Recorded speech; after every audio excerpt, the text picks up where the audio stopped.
ya. Banyak yang mau terima Tuhan Yesus.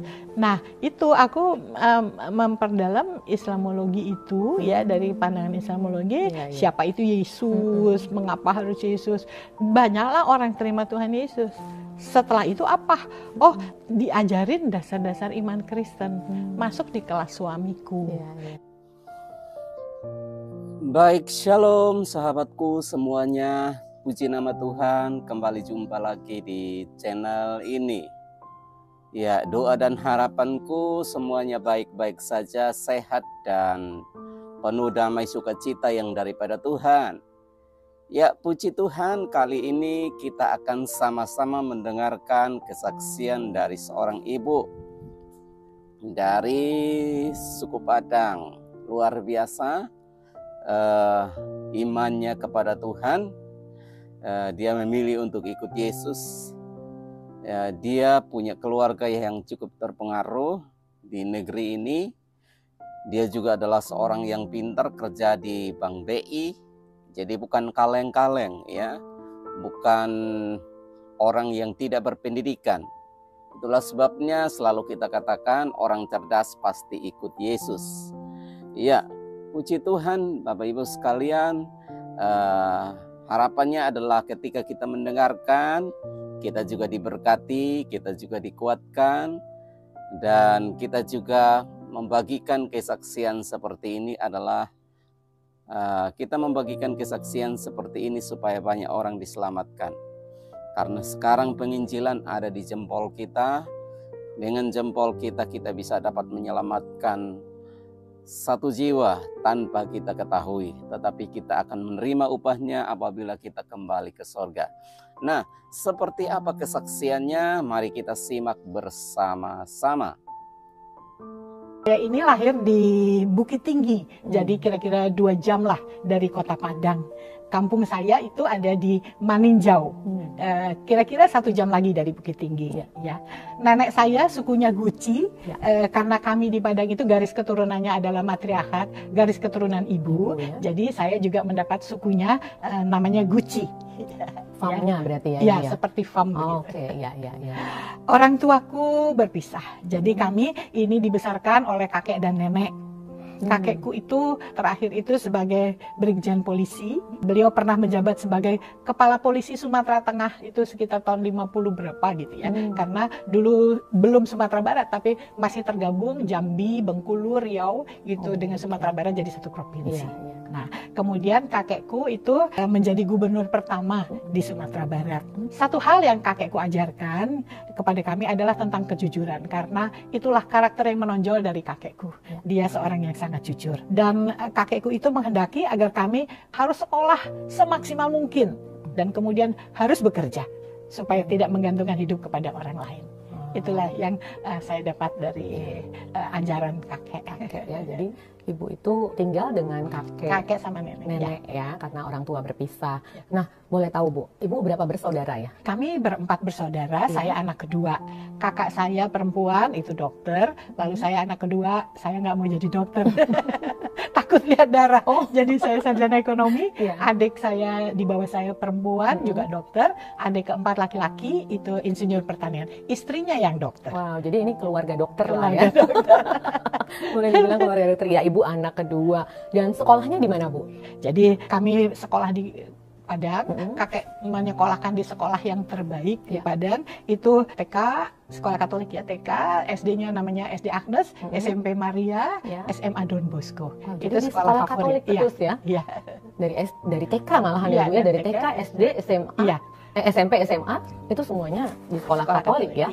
Lalu pada waktu itu gimana Bu? Ada kalau pelajaran di sekolah Katolik pasti ada pelajaran agama Katolik. Kakek waktu itu nggak apa-apa gitu ya, berarti ya? Kami karena ini agamanya Islam, jadi pelajaran agama yang diberikan oleh sekolah agama Islam. Oh, tetap ada berarti ya? Iya. Tetap ada agama Islam ya untuk setiap murid yang beragama Islam gitu ya. Jadi makanya tidak masalah ya untuk ibu masuk di dalam sekolah Katolik gitu ya. Nah, selama bersekolah Katolik, apakah ada hal-hal yang mempengaruhi ibu, terutama tentang keyakinan? Ya sudah tentulah ya, karena kan itu jadi kehidupan sehari-hari di sekolah ya. saya tertarik untuk ikut membuat hiasan pohon Natal ya. Terus kan kalau udah mau Natal itu kan kalau di Katolik kan bikin kandangnya kan, kandang Natal itu palungan ya, Tuhan Yesus, ya. Terus menyalakan lilin Natal, nyanyi malam kudus. Nah itu saya melakukannya gitu dan ya saya suka gitu kan. Cuman memang pernah kakek saya bilang sama nenek itu Sari mboknya dilarang, itu kan bukan punya kita, jadi nggak usah ikut nyanyi-nyanyi gitu. Nenek saya jawabnya, anak kecil ini biarin aja. Ternyata lewat itu ya itu sudah ada suatu pengaruh buat saya. Ada pengaruh ya, dimulai dari situ ya. Saudara-saudara ibu yang lain juga sama ya, bersekolahnya di sekolah Katolik juga? Iya, semuanya kita sama ya. Jadi adik kakak karena kita disekolahkan di sekolah yang sama, kakek saya itu tidak pernah memanjakan kami untuk pakai supir dan sekolah. Kami naik sepeda. Cukup jauh nggak Bu waktu itu? Lumayan. Jarak antara rumah dengan sekolah? Lumayan ya. Jadi kita pergi ke sekolah, ya pelajarannya sama lah.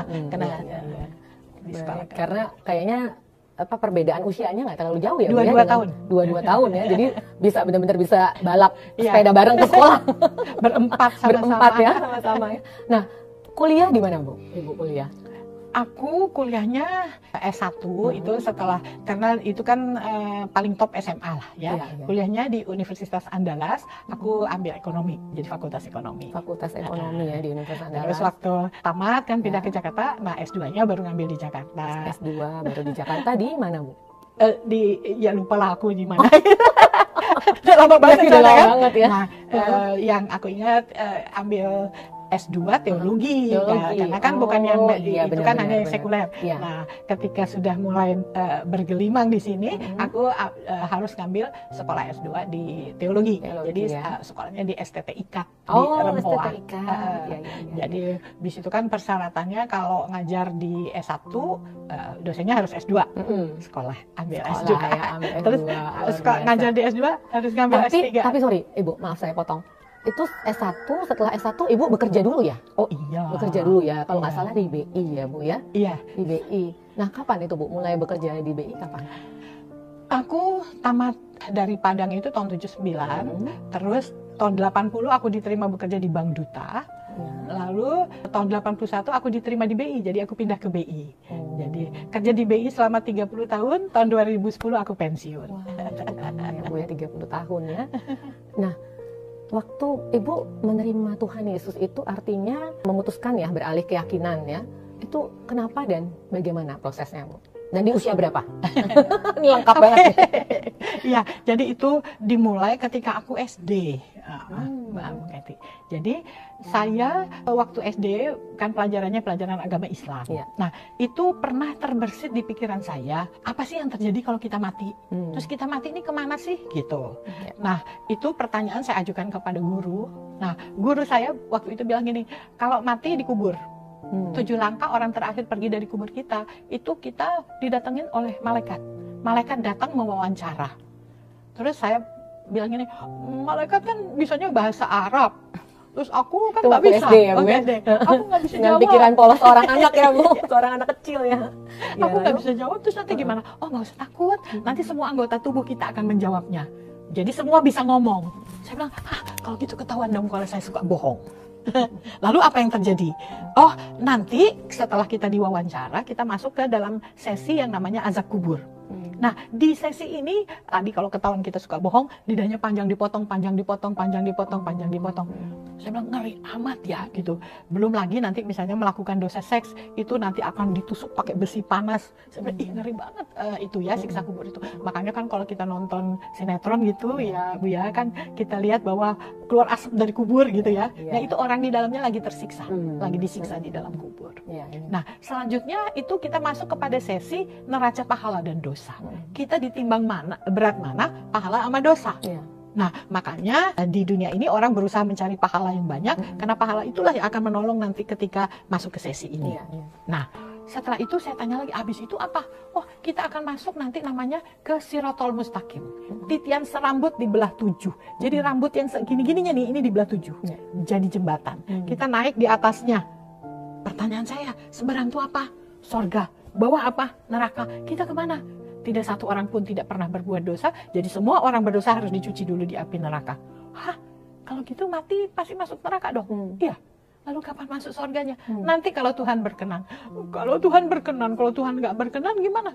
Selamanya menjadi bara api di dalam api neraka. Oh, mengerikan sekali, mati pasti masuk neraka. Nah, itu pertanyaan itu terngiang-ngiang terus, dan dari mulai SD itu ya, Bu ya? Iya. Dengan berjalannya waktu gitu ya. Saya bilang, saya nggak mau mati masuk neraka. Tolong gimana caranya? Saya itu maunya masuk surga. Tolong. Nah, terus karena kan selalu pelajaran agama gitu ya, tolong bagaimana caranya. Nah, guru waktu itu mengatakan, oke, kalau gitu kamu harus ketemu sama namanya Nabi Sulaiman. Nah, Nabi Sulaiman itu nanti akan datang, itu dia akan kasih salam sama kita, dia akan tanya, kamu mau apa gitu. Nah, itu dia, saya nggak minta jadi orang kaya, saya cuma minta masuk surga. Nah, itu pertanyaan itu Ibu lanjutkan di umur berapa, Bu? Masih di SD? Kayaknya udah berlanjut ya. Berlanjut ya, di SMP mungkin ya. Tapi itu suatu rentetan waktu lah sampai nanti sampai tamat SMA. Nah, terus bagaimana cara mendapatkannya? Bagaimana cara ketemunya? Oh, dia akan datang itu nanti pada waktu malam Lailatul Qadar. Nah, terus gimana dong bisa ketemu? Oh, kita harus mengaji sepanjang malam pada malam-malam ganjil 10 hari terakhir bulan Ramadan. Malam 21, 23, 25, 27, 29. Kita harus ngaji. Nanti dia turun, kita bisa ketemu. Saya melakukan itu. Saya mengaji sepanjang malam. Terus karena ini jalan waktu, di sana itu kalau kita menstruasi itu dalam keadaan najis, kita nggak boleh berhubungan sama Tuhan. Jadi tidak sholat, tidak ngaji, tidak ke masjid, tidak puasa dan begitu. Saya bilang, kalau Nabi Sulaimannya datang pas aku lagi mens, kan kecelek. Aku udah nanti bertahun-tahun begini nggak ketemu, sayang banget. Gimana caranya supaya saya nggak bisa full puasa dan ngaji? Oh, pergi ke dokter. Nah, oleh dokter, karena kan kalau di sana mau naik haji itu dikasih obat supaya nggak mens. Nah, ini juga bisa dikasih obat gitu. Nah, Premoluten kalau nggak salah namanya. Nah, lalu saya lakukan lagi gitu supaya saya bisa ketemu sama malam-malam. Cuman bertahun-tahun dilakukan, kok nggak ketemu sih, kok nggak datang-datang juga. Ini kalau aku mati nih sekarang tetap aja aku masuk neraka. Tolong dong, bagaimana caranya supaya aku ini bisa masuk surga. Nah, yang kedua itu kata guru, udah deh ngaji aja. Nah, sementara mengaji itu membuat buat aku gitu, baca, aku mau tahu arti yang aku baca ini loh. Kan mengaji kan bahasa Arab. Ya, sementara aku bukan ngajinya yang buat aku poinnya, mengerti apa yang tertulis itu, artinya gitu. Yang dibaca itu ya, yang dibaca. Aku mau tahu artinya. Itu pertama. Lalu kalau kita mengaji itu, kita harus tahu yang namanya ilmu tajwid. Bagaimana kita memanjangkan, memendekkan kata. Misalnya amin. Amin, amin, amin. Itu artinya beda-beda. Kalau beda, dosa. Saya bilang, ya elah, kagak ngerti artinya, dosa udah menanti. Aku nggak mau baca. Karena ilmu tajwid itu cukup banyak gitu. Menemukan huruf mati sama huruf ini. Karena kan di bahasa Arab kan nggak ada huruf hidupnya, semua huruf mati. Nah, itu bagaimana mendengungkannya, membacanya. Lah, aku bilang itu kan bagaimana membacanya. Aku mau tahu artinya. Nah, jadi yang kedua ini pun nggak masuk di logika aku gitu. Yang kedua. Yang ketiga aku bilang gini, nah gini aja, kalau kita deket sama orang kaya kita kecipratan, kalau deket sama orang pangkat kita kecipratan, deket sama Tuhan kecipratan masuk surga. Aku mau deket sama Pikiran Tuhan ibu aja. seperti itu ya, luar biasa. Terus kata guru, jangan, loh kenapa lagi, Tuhan yang mana dideketin kok bisa jadi gila sih gitu. Katanya seperti orang aliran tasawuf, kalau kita nggak kuat nanti bisa jadi gila. Kalau kita mendekati Tuhan. Iya, karena Tuhan itu kan tidak bisa didekati dengan pikiran, dengan hati, ya kan? Nah, itu dia. Jadi saya pikir, oh gitu ya. Jadi tidak ada seseorang yang bisa menuntun saya, gini loh caranya masuk surga. Gitu. Pertanyaan-pertanyaan yang banyak itu ya, Bu ya? Iya. Nah, sementara saya ketakutan kalau mati nih tetap masuk neraka gitu. Nah, tamatlah saya waktu itu dari S1 di Padang. Nah, tahun 79 itu saya tamat, lalu saya pindah ke Jakarta, mau cari kerja lah. Nah, waktu saya pindah ke Jakarta, ya singkat cerita lah, ketemu sama ada cowok ganteng. Wah, itu cinta. Ya, begitulah ya. Nah, karena kita kan juga tidak gampang lah ya Bu. Dia kan Kristen, aku Muslim, jadi nggak mudah menjalani itu. Sementara aku sendiri kan orangnya fanatik banget gitu. Nah, lalu karena sudah mulai suku sama suku, lalu dia mulai suka cerita dia cerita tentang Tuhan Yesus. Aku bertanya, siapa itu Yesus? Siapa itu Maria? Siapa itu Roh Kudus? Kenapa Tuhannya orang Kristen 3? Banyak pertanyaan. Nah, dia waktu itu nggak bisa menjawabnya dengan jelas, karena mungkin orang Kristen sendiri juga nggak tahu bagaimana harus menjelaskan itu. Tidak semua tahu menjelaskan. Nah, dia cuma bilang, aku punya bukunya Pak Yusuf Roni, mungkin Ibu kenal dari Ustadz juga dari Muslim jadi Kristen. Nah, beliau punya buku perbandingan. Nah, lalu dikasih ke saya. Nah, kan kalau cinta sudah melekat, tai kucing rasa coklat. Jadi dengan bermodalkan buku itu, saya pulang dengan keingintahuan. Apa sih yang mau dijelasin gitu. Nah, ada 3 hal saja sebetulnya yang masuk di otak saya yang dijelaskan oleh Pak Yusuf Roni itu. Yang pertama, itu dibuktikan oleh beliau bahwa Yesus itu Tuhan. Beliau membuktikan begini, ada di dalam satu hadis Nabi itu mengatakan bahwa sekarang orang Muslim itu menanti datangnya seorang hakaman adilan, hakim yang adil, yaitu Isa putra Maryam. Terus dia bilang ini, coba lihat, ada nggak satu hakim saja yang adil di muka bumi ini? Mohon maaf, jangan marah ya Pak Hakim. yang sering terjadi ya, itu kan tergantung sama seberapa jauh beliau mau memberikan pembelaan, ya kan? Nah, jadi tidak ada satu orang pun yang adil gitu. Terus yang kedua, dia bilang, coba lihat siapa yang punya kewenangan untuk menghakimi manusia. Adakah manusia menghakimi manusia? Nggak ada. Yang menghakimi manusia itu hanya Tuhan. Nah, coba lihat, jadi siapa itu Yesus itu? Kok dia yang akan datang kembali dan penghakimannya adil? Karena dia Tuhan lah. Makanya dia yang akan datang kembali menghakimi manusia dan penghakiman Tuhan pasti adil. Saya bilang, make sense ya. Bisa diterima akal. Betul. Saya mulai merenung satu. Nah, yang kedua itu Pak Yusuf Roni bilang begini, kalau lagi sholat itu yang tidak boleh ditinggalkan itu kan Al-Fatihah. Salah satu ayat di dalam Al-Fatihah itu mengatakan ihdinas siratal mustaqim, siratal ladzina an'amta 'alaihim. Ya Tuhan, tunjukkanlah aku kepada jalan yang lurus, jalan yang benar. Nah, itu 17 rakaat sehari semalam. Jadi 2 rakaat subuh, 4 rakaat lohor, 4 rakaat asar, 3 maghrib, 4 isya, 17 kali. Nah, 17 kali dalam sehari semalam minta petunjuk kepada jalan yang benar. Kalau mati malam ini, kira-kira udah dapat petunjuk apa belum? Belum, besok pagi subuh ulang lagi, minta lagi gitu. Nah, itu katanya kan. Jadi, sampai kapan cuman berdoa terus nggak dapat tuh jalan yang benar itu gitu. Itu yang kedua. Saya pikir, ya itu dia, logikanya masuk gitu. Dan yang ketiga itu pada waktu sholat di tahiyat terakhir itu kan nunjuk tangan gitu kan, mengatakan asyhadu alla ilaha illallah wa asyhadu anna muhammadar rasulullah, Allahumma shalli ala sayyidina Muhammad wa ala ali sayyidina Muhammad. Ya Tuhan, selamatkanlah Nabi Muhammad dan keluarganya. Nabi yang nabi, kita umat, kita doakan supaya dia dan keluarganya selamat. Lah kita, siapa yang doakan kita supaya kita selamat? Orang tua. Ya kalau masih punya orang tua. Anak.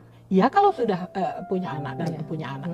Nah, ada satu hadis Nabi lagi mengatakan ketika mau meninggal itu anaknya Nabi Muhammad bilang sama bapaknya, Pak aku minta diselamatkan. Itu bapaknya bilang aku tidak bisa menyelamatkan. Loh, anak kandungnya aja dia nggak bisa selamatin. Lah kita kan hubungannya udah jauh gitu ya. Nah, bagaimana kita bisa diselamatkan? Nah, itulah 3 hal yang saya dapatkan. Ya, itu membuat saya menjadi ragobim. Ragu, goncang, dan bimbang. Ragu, goncang, dan bimbang. Sehingga saya itu sholat, itu tahajud tiap malam, puasa Senin Kemis, nanya sama Tuhan, Tuhan yang benar itu yang mana? Aku nggak mau kalau aku pilih itu salah. Kasih tahu yang benar itu yang mana yang harus aku pilih gitu. Jadi di situ ya Bu, awal mula Ibu mulai ragu, goncang dan bimbang. Baik, Ibu tadi sudah cerita tentang suaminya. Kalau boleh tahu nama suami? Theo Thomas. Dan sekarang suami adalah seorang pendeta ya? Pendeta ya berarti ya. Nah, anak ada berapa Bu? Anakku 3, Meta, Joshua dan Jessica, cucu 3. Berarti semua sudah menikah? Belum. Ada kecil belum. Belum ya. Yang 1, 2 udah. Dan Meta anaknya Kaira, Joshua anaknya kembar, Jacob dan Joanna. Itu ada hubungan sama Bu Kety. Oh gitu ya? Iya. Nah nih kita lihat fotonya nih Ibu dengan suami tercinta, wah ganteng bener nih. Itu 25 tahun pernikahan. Oh, ya ibu kurus ya. Dulu kurus, sekarang gede banget. Iya ini dengan ini Joshua dan Jessica. Baik.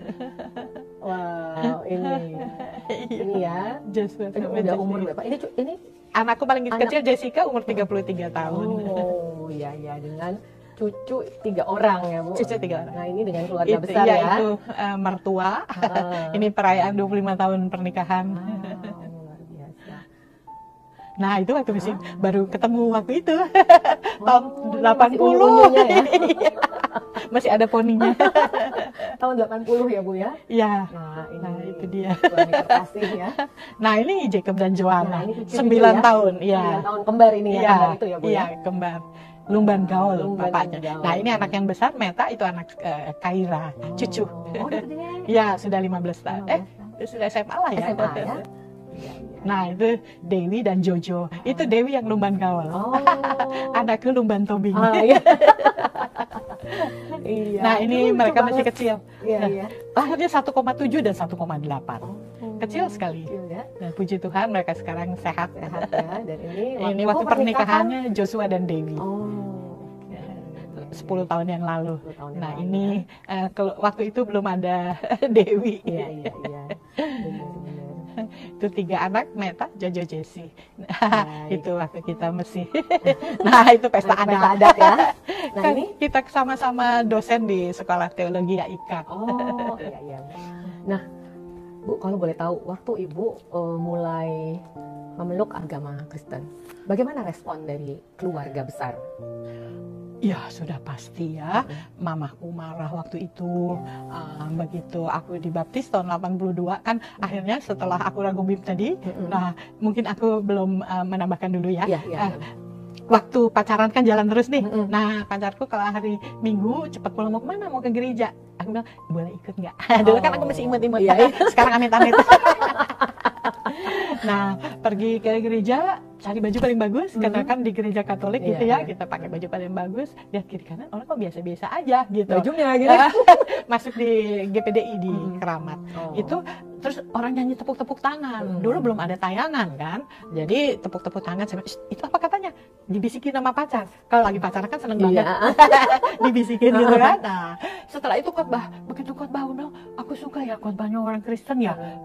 Referensinya jelas. Dibuka ke depan, ke belakang, ke depan, ke belakang. Aku suka gitu dan membangun banget gitu. Nah, begitu selesai ibadah, aku sampai di mobil, aku bilang, hatiku plong. Aku belum tahu. Pertama kali ya. Aku bilang, aku belum tahu kalau ikut Tuhan Yesus itu ada damai sejahtera. Yang aku rasakan plong. Iya. Waktu itu rasanya plong aja gitu ya. Boleh nggak minggu depan ikut lagi? Dia bilang, oh yes, karena dia tidak nginjilin aku kan. Nah, aku yang mencari Tuhan. Betul. Nah, jadi pergilah minggu depannya lagi, pergi minggu depan lagi. Itu semakin membuat aku mantep gitu. Kok ini yang aku cari gitu. Kok banyak kebenaran yang aku dapatkan dari setiap kali khotbah. Nah, akhirnya aku memutuskan tahun 82 itu aku minta dibaptis. Di mana Bu? Di GPDI Ketapang. Oh, GPDI Ketapang. Nah, aku dibaptis, lalu ya itu dia. Kan mamaku di Padang dengar Sari jadi Kristen. Mamaku marah, dia bilang, Sari nggak boleh pulang ke Padang, kamu tidak dianggap anak lagi, putus hubungan dengan kami keluarga. Karena kan keluargaku di sana orang punya nama gitu kan. Jadi semua mereka malu karena belum ada keluarganya yang Kristen. Lalu bagaimana Bu selanjutnya? Iya, kalau sama keluarga ya begitu tadi ya, mamah ya. Lalu di waktu itu aku kan udah kerja di waktu itu kakek masih hidup sama nenek Bu? Masih tahun nenek udah nggak ada ya? Oh sudah. Udah nggak ada. Kakek nggak ada, mamah sama nenek masih ada ya. Bagaimana respon nenek? Karena kan kalau nenek itu nggak hidup bersama dengan kakek nenek kan? Tapi beliau diem aja. Tapi mamahnya waktu itu yang kasih tanggapan dia itu. Dan yang jelas tempat lingkungan aku ada kan, aku sudah kerja di BI. Ya mereka kan pasti nggak suka lah marah sama aku. Nggak ada orang Padang Kristen. Ini orang Padang satu-satunya yang murtad. Makanya aku dipanggil Tante Murti. Oh. Tante Murtad. Tante Murti jadi panggilan barunya. Dan yang paling menyedihkan itu ketika pimpinanku panggil, Sari sini, kamu tahu nggak, namamu sudah tercatat di SDM sebagai orang yang sangat berbahaya. Aku pemeriksa bank. Aku bilang, Pak, kriminal apa yang aku lakukan? Bukan, kata mereka, jangan ngomong sama Sari tentang Tuhannya. Kalau dia udah cerita tentang Tuhannya, awas, kita bisa jadi percaya. Ada kuasa soalnya. Ya, jadi itulah, jadi yang nggak enak buat aku itu ya itu, aku dihindari orang. Termasuk juga yang Kristen tadi ya, yang Bu Sari bilang. Aku berdiri di sini, mereka jalan ke sini, aku berdiri di sini, mereka jalan ke sini. Jadi secara daging mungkin nggak enak, tapi ketika kita ngobrol teman-teman yang X ya, itu bilang, Ri, untung kamu ada yang menganggap kamu orang yang berbahaya. Aku ini nggak ada loh. Jadi kamu beruntung. Beruntung. Ada ucapan seperti itu ya, pernyataan seperti itu ya dari teman justru ya. Iya, luar biasa. Nah, sekarang bagaimana Bu hubungannya keluarga? Kalau sekarang sih kan kakek, nenek, mama udah nggak ada. Nah, jadi kami kakak beradik dan sama adik-adik yang lain, adik-adik sepupu, kami saling menghargai aja. Kami tidak membicarakan masalah keyakinan, tapi ya aku bersyukur aja bahwa mereka bisa menerima kembali apa adanya sebagai kakak adik gitu. Dan pasti Bu saat ini ada sahabat dari kantor di Bank BI ya, masih berhubungan dengan Ibu, ada ya pasti ya? Ada ya. Dan sekarang Ibu Arinta sudah ada bersama-sama dengan kita. Ibu Arinta nih ada di negara yang lain ya, di Singapura. Halo Ibu Arinta. Halo, apa kabar? Halo. Di sini. Terima kasih. Terima kasih Bu Arinta. Wow, luar biasa, cantik sekali dengan dress kuningnya. Terima kasih. Gimana Bu Singapura? Oh, Singapura setiap hari hujan nggak ya? Hujan terus ya Bu? Wah, sama berarti ya dengan di Jakarta ya Ibu Sari. Nah nih Bu ketemu dengan sahabatnya nih. Kapan terakhir bertatap muka secara langsung nih Ibu Sari dan Ibu Arinta? Ketemu, saya manggilnya Mbak Sari ya. Itu pada saat saya kerja di BI itu tahun 2009 gitu. Ya kita kenal baik karena sesama Kristen gitu ya. Cuma kita tuh nggak banyak bersinggungan karena dalam satu departemen tapi divisinya beda. Jadi kalau Mbak Sari itu mengumpulkan benda-benda numismatik ya. Sementara saya tuh kerjanya bikin-bikin film gitu. Jadi meeting-meeting kesana kemari gitu. Nah pada suatu hari ini udah rencana Tuhan ya. Saya tuh disantet gitu loh. Terus saya tuh udah aduh sakit banget gitu, pokoknya setiap masuk kantor tuh sakit banget gitu loh. Nah suatu hari Mbak Sari tuh liwat di depan cubicle saya bilang gini, Mbak aku nih disantet Mbak, gimana ya, bisa nggak doain gitu. Terus ada ya oke aku doain gitu kan. Nah sore itu didoain gitu. Terus tapi kan namanya santet itu dia punya tujuan ya, sampai dia punya goal tuh tercapai gitu. Nah jadi serangan itu datang terus gitu. Nah Mbak Sari itu nggak putus asa gitu loh, nenteng saya ke sana kemari sampai tangan saya tuh dikempit kayak takut saya tuh lepas gitu loh. Aku sudah menemukan anak yang hilang gitu loh, seolah-olah gitu dikempit, baca kebaktian, diantar ke gereja sini ke gereja sana gitu kan. Terus ya puji Tuhan waktu itu sudah agak mereda gitu. Nah saya pikir gini, saya buat apa ya hidup ini gitu kan, kalau bekerja akhirnya seperti ini gitu kan. Nah pada saat itu untungnya Tuhan tuh mempertemukan saya dengan seorang pria Belanda gitu kan. Nah akhirnya kita tuh rencana menikah gitu kan. Menikahnya itu dalam keadaan mendesak gitu ya, karena apa, saya tuh udah kepingin cabut deh dari tempat kerja gitu. Nah akhirnya saya ngobrol sama Mbak Sari, Mbak kalau menikah itu bisa nggak persiapannya tuh cepat gitu. Terus dengan caranya Mbak Sari itu memberikan solusi yang menenangkan hati saya, tenang itu, saya akan bantu sampai selesai. Dan benar itu, saya tuh rencana nikahnya itu sebetulnya cuma pemberkatan, tapi Mbak Sari melakukan hal yang luar biasa bagi saya gitu loh. Sampai dia tuh mempersiapkan semua acaranya, ada bandnya segala macam, bahkan yang memberkati juga suaminya Mbak Sari gitu. Jadi saya tuh benar-benar melihat gitu betapa kasih Yesus itu tinggal dalam diri Mbak Sari gitu. Wow, jadi luar biasa. Terus saya tuh benar-benar kayak pada saat saya disantet itu ya, kayak nggak ada orang yang mau bicara sama saya yang gitu ya. Tapi Mbak Sari itu gandeng saya, tangan saya sampai dikempit kemana-mana, diantar. Sabar gitu ya Bu ya. Nah terus udah gitu, jadi setelah menikah saya langsung pindah Belanda gitu. Ya udah kita tetap keep touch gitu. Kemudian saya pindah ke Jepang. Bahkan pada saat kita ada Natalan di Jepang, kita mengundang Mas Tio, suaminya Mbak Sari, untuk memimpin ibadah Natal di Jepang. Jadi kemudian saya pindah ke Singapura, udah berapa kali juga dikunjungi sama Mbak Sari. Wow, luar biasa, persahabatan yang indah ya Ibu Arinta.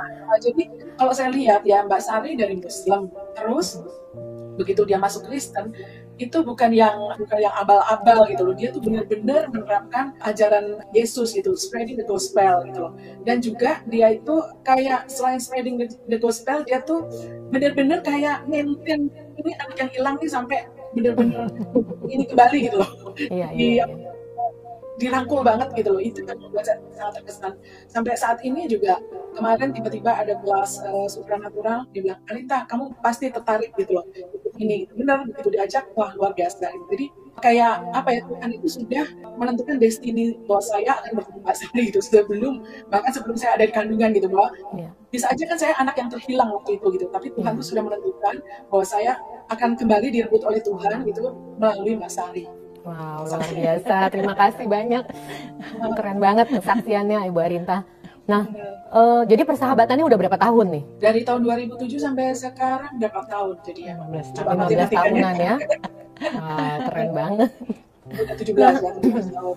Gimana kesannya Bu Arinta dengan Ibu Sari selama berteman 15 tahun? Kayaknya gini ya, saya ini kan baru pecah telur ya jadi Kristen gitu ya. Sebenarnya kan Mbak Sari udah panjang perjalanannya itu. Jadi saya juga bisa melihat kayak ada yang harus saya contoh dari Mbak Sari itu, dan menjadi orang Kristen itu kan memang nggak mudah gitu, tapi saya yakin gitu loh bahwa dalam Yesus itu Mbak Sari akan tetap teguh dan berjalan indah, mulus ke depannya gitu. Itu harapannya juga ya Ibu Arinta ya buat Ibu Sari. Nah sekarang giliran Ibu Sari nih, apa nih kesannya bersahabat 15 tahun dengan Ibu Arinta? Iya, karena saya terpanggil untuk selalu memelihara teman-teman, memelihara imannya gitu ya. Jadi saya selalu mengajak supaya yuk kita cari Tuhan, yuk kita cari Tuhan. Sampai terakhir ini pun saya mendapatkan sesuatu yang baru, ikut sekolah supranatural ya Arinta ya. Dan Arinta saya ajakin, ternyata dia cocok, dan jadi persahabatan ini terpelihara karena kita selalu membicarakan Tuhan, selalu melibatkan Tuhan. Dan kalau ini boleh saya satu lagi bersaksi ya, kalau Mbak Sari itu kalau dalam ibadah gitu ya, itu tuh dia bisa nyanyi, bisa khotbah gitu. Kalau nyanyi aja tuh udah langsung air mata tuh berlinangan gitu kan. Kadang kita juga kalau ke gereja itu kan tiba-tiba nggak ada apa-apa air mata berlinangan, itu kan berarti kita bersentuhan dengan Roh Kudus kan ya. Oh ya, satu lagi kesaksian yang luar biasa pada saat ada ibadah Natal di Jepang ya, itu kita ada ibadah di 2 kota, di Tokyo dan Ibaraki gitu. Nah di Tokyo itu ibadahnya tuh banyak restriction gitu loh, karena kita memakai gedung yang di sekolah Indonesia yang banyak muslimnya gitu. Jadi sementara orang muslim juga banyak diundang di sana. Nah, jadi banyak rambu-rambunya, nggak boleh ngomong begini, nggak boleh ngomong begitu gitu. Jadi akhirnya itu Mas Theo khotbah di situ. Namun kemudian ada masyarakat kebanyakan Manado yang mereka tuh bekerja sebagai penangkap ikan di wilayah Ibaraki ya. Nah itu pada saat di situ Mbak Sari itu menceritakan kesaksiannya converting dari Muslim ke Kristen. Itu sambutannya luar biasa, tepuk tangan tuh riuh, orang tuh seneng kesaksiannya gitu. Karena kesaksiannya tuh nggak membosankan gitu loh, dengan lucu gitu cara ngomongnya gitu. Pokoknya bagus banget deh. Pokoknya Mbak Sari begitu dia itu ada di acara untuk Tuhan, itu menjadi seorang pribadi yang benar-benar lain gitu loh. Iya. Kuasa Tuhan bekerja luar biasa ya melalui Ibu Sari ya. Wow, terima kasih banyak Ibu Arinta, luar biasa kesaksian-kesaksian yang diceritakan tadi, dan kita semakin tahu bahwa seseorang yang sudah diubahkan dan memiliki kerinduan ya, seperti Ibu Sari ini ya, selalu memiliki kerinduan untuk menjangkau jiwa ya, itu pasti Tuhan pakai luar biasa dimanapun ya. Wow, keren banget. Baik, terima kasih Ibu Arinta. Ibu Sari mungkin ada yang mau diutarakan dengan sahabat tercintanya ini terakhir sebelum Iya, Arinta ini hebat gitu ya. Jadi dia suaminya, ya kan kalau orang bule kan. Sorry, ini di sini Ibu Sari udah berkaca-kaca terus, aku jadi pengen nangis juga. Maaf ya, nangis ya. Iya. Suaminya kan orang bule yang tadinya nggak kenal Tuhan dan nggak mau peduli sama Tuhan. Tapi Arinta ini bisa membawa suaminya sampai sekarang suaminya pun rajin berdoa ya Arinta ya, dan mau mendengarkan firman Tuhan. Jadi saya pun melihatnya Tuhan bekerja dengan luar biasa di dalam Arinta. Dan suami saya sempat buta, baru dia kenal Tuhan. Matanya buta suaminya. Tapi sekarang udah bisa melihat lagi. Sekarang sudah bisa. Wow. Jadi kami saling menguatkan di dalam Tuhan, dan sekarang Arinta lebih maju lagi. Lebih maju lagi dan lebih kuat lagi. Amin, amin. Itu harapan seorang sahabat ya Ibu Arinta ya. Semakin maju dan semakin kuat lagi di dalam Tuhan tentunya. Baik, Ibu Arinta, terima kasih banyak waktu yang sudah disiap. Salam buat suami tercinta Ibu. Iya, terima kasih. Iya, sehat-sehat dan semangat selalu. Tuhan Yesus memberkati. Nah, kalau boleh tahu Bu, Ibu kan S2 ya dari STT IKAT tadi ya, ambil S2. Setelah itu Ibu mulai melakukan pelayanan di gereja mana? Jadi sebetulnya sebelum itulah ya, karena aku mempelajari, jadi ikut Tuhan kan bukan karena S2-nya, jadi aku mempelajari banget tentang Tuhan Yesus. Karena keingintahuan itu ya. Iya.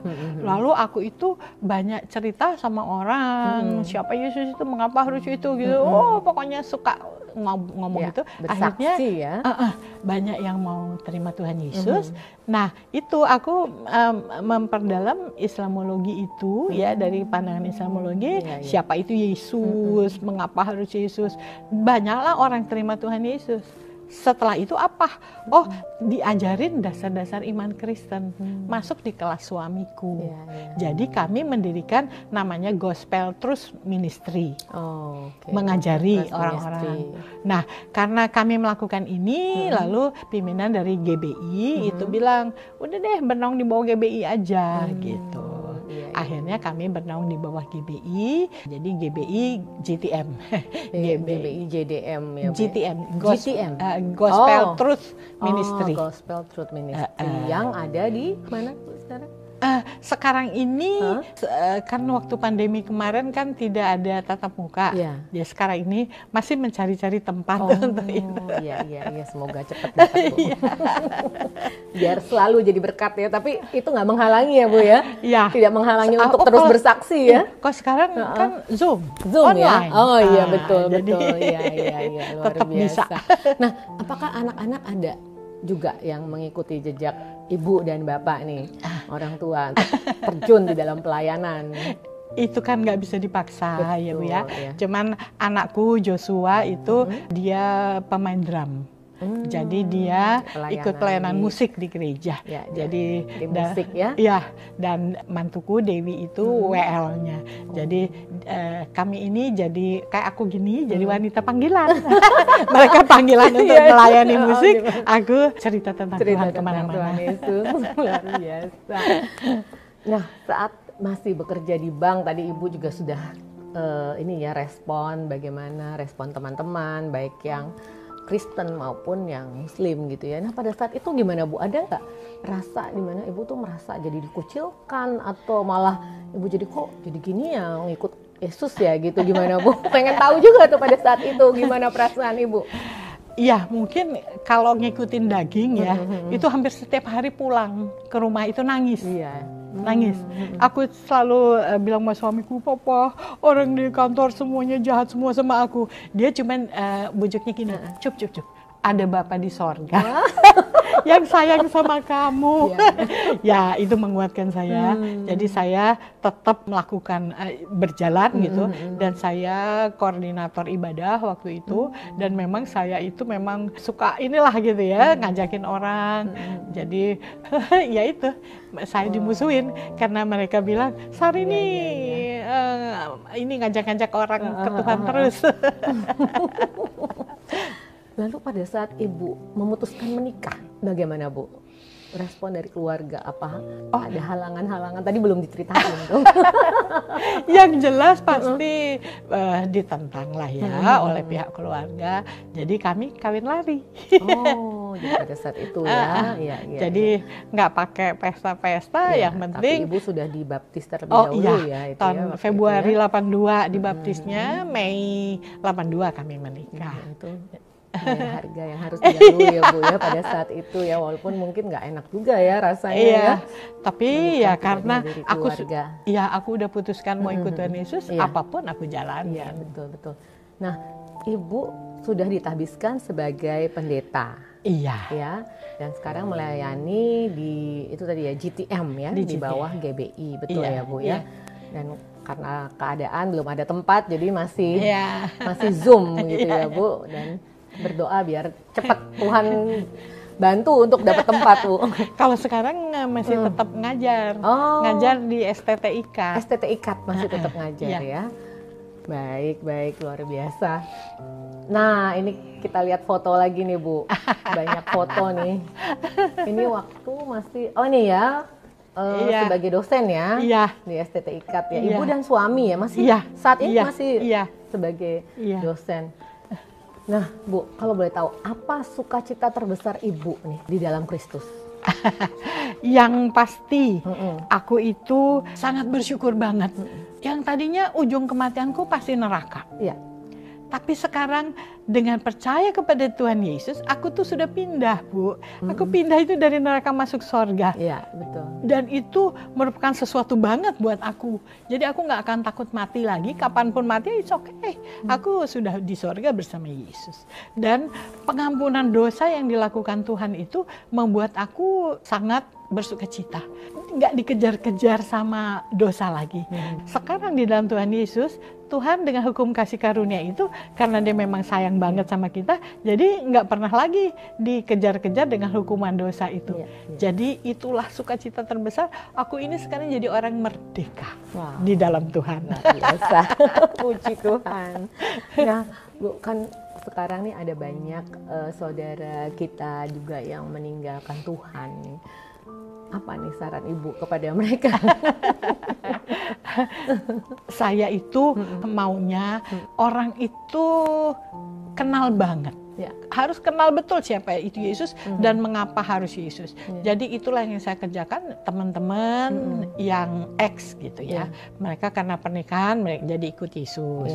Aku bilang harus kenal dulu supaya nggak gampang balik gitu. Ya, dan teman-teman Kristen juga jangan hanya karena keturunan. Kalian itu harus kenal siapa Yesus supaya punya dasar yang kuat gitu. Nah, jadi saya ini memang sedikit ekstrim Bu. Jadi saya bilang begini kepada suami juga, saya bilang ibaratnya loh, aku ini nggak pernah makan ayam. Begitu aku makan ayam Kentucky, wah enak.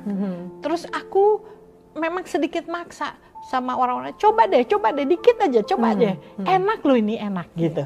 Jadi aku itu ingin supaya orang juga mengalami Tuhan, mengecap Tuhan itu, sehingga kalau mereka betul-betul kenal siapa Yesus itu dan mengapa harus Yesus, mereka punya dasar yang kuat. Yang kuat ya Bu ya. Yang kuat. Betul. Jadi Ibu pengen setiap orang tuh boleh mengenal Yesus karena Ibu sudah merasakan ya, seperti yang tadi Ibu bilang, saya tuh udah makan KFC. Saya pengen orang tuh rasain gitu ya, bahwa KFC ini enak gitu. Baik. Dan mungkin ada satu hal lagi, ini loh, orang itu terlena sama kehidupan yang sekarang. Hanya tubuh dan jiwa. Padahal kan kita terdiri dari tubuh, jiwa, dan roh. Hal yang rohani ini yang kurang dikonek sama Tuhan. Sehingga orang tidak mengerti hal-hal yang rohani. Jadi sekarang ini yang sekarang sedang saya giat-giat melakukannya, bahwa mengaktifkan kehidupan supranatural, mengerti hal-hal yang rohani, kehidupan rohani, sehingga kita walaupun ada di dunia ini, kita ngerti banget isi hati Tuhan, karena Tuhan itu kan adalah roh. Jadi kita juga harus menyembah Dia dalam roh dan kebenaran. Luar biasa. Nah, jadi inilah yang sekarang ini sedang saya jalanin gitu ya. Hal yang rohani, itulah yang membuat kita lebih mantap dalam Tuhan. Amin, puji Tuhan Ibu Sari. Wah, luar biasa nih hari ini perbincangan kita dengan Ibu Sari. Sebenarnya waktunya kurang, tapi harus kita akhiri di sini Bu. Lain kali kita sambung lagi. Mengajarkan kepada kita tentang kerendahan hati. Jadi sangat luar biasa ya, pengikut Kristus. Ya teman-teman, ya jangan lupa juga untuk dukung channel ini dengan like, komen, dan subscribe supaya berkembang dan semakin banyak kesaksian yang kita bagikan dan semakin banyak orang di seluruh dunia ini boleh mendengarkan firman. Dan mereka yang belum berani untuk mengambil keputusan, dengan video-video seperti ini, mereka punya keberanian untuk mengambil keputusan, menyatakan iman mereka kepada keluarga bahwa mereka telah beralih kepercayaan kepada Kristus. Walaupun mereka harus pikul salib, tetapi mereka tetap berani ya untuk mengatakannya. Ya, puji Tuhan. Tuhan Yesus memberkati. Tuhan Yesus juga memberkati keluarga. Tuhan Yesus memberkati pekerjaan. Tuhan Yesus memberkati dengan kesehatan, sukacita, dan damai sejahtera.